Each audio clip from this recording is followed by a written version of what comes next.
Selamat pagi Bapak Ibu yang kekasih di dalam Tuhan Yesus Kristus. Pagi hari ini saya Iko Wahyu Suryaningsih kembali menyapa dengan kebenaran firman Tuhan yang terdapat dalam Markus 10 ayat 52. Markus 10 ayat 52. Lalu kata Yesus kepadanya, "Pergilah, imanmu telah menyelamatkan engkau."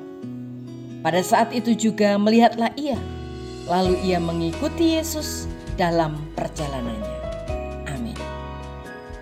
Bapak, Ibu, dan saudaraku yang kekasih di dalam Tuhan, orang bisa saja mengalami mujizat, tetapi tidak semua menanggapi mujizat itu dengan cara yang benar.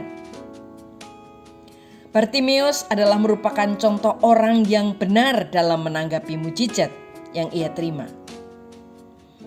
Bartimeus tidak hanya berhenti sampai pada celik matanya, tetapi lebih daripada itu, dia bahkan menyerahkan hatinya kepada Yesus sebagai ucapan syukurnya.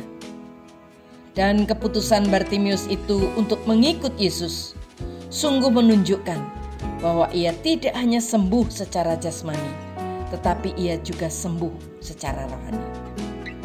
Bapak, Ibu, dan saudaraku, cobalah kita mengingat kembali mujizat atau pertolongan apa yang pernah kita terima dari Tuhan Yesus.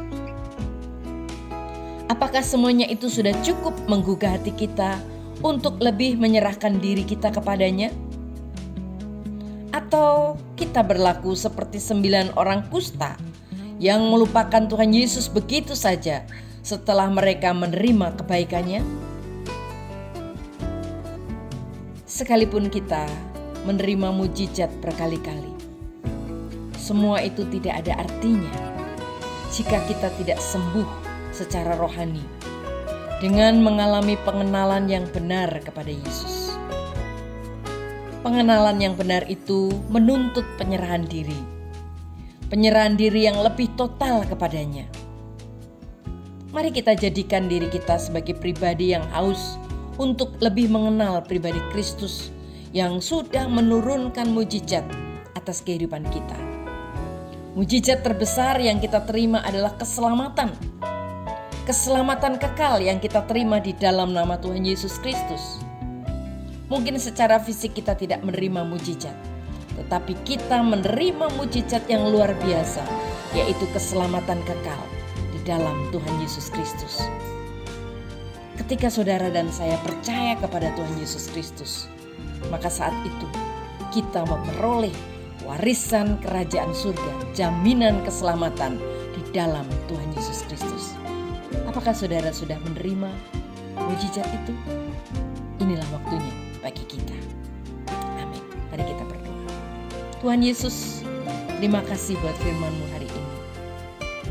Kami bersyukur karena boleh menerima mujizat-Mu. Dan terlebih kami juga boleh menerima mujizat khusus yang Tuhan berikan, yaitu keselamatan kekal. Kami juga boleh menerima mujizat-Mu setiap hari, berupa nafas kehidupan, berupa kasih karunia, berkat yang Tuhan nyatakan. Buka hati kami Tuhan, agar kami menjadi lebih terbuka dan mau menyerahkan hidup kami lebih lagi kepadamu. Sehingga hidup kami bukan hanya kami sendiri, tetapi Kristus yang hidup dalam kami. Dalam nama Tuhan Yesus kami berdoa. Haleluya. Amin.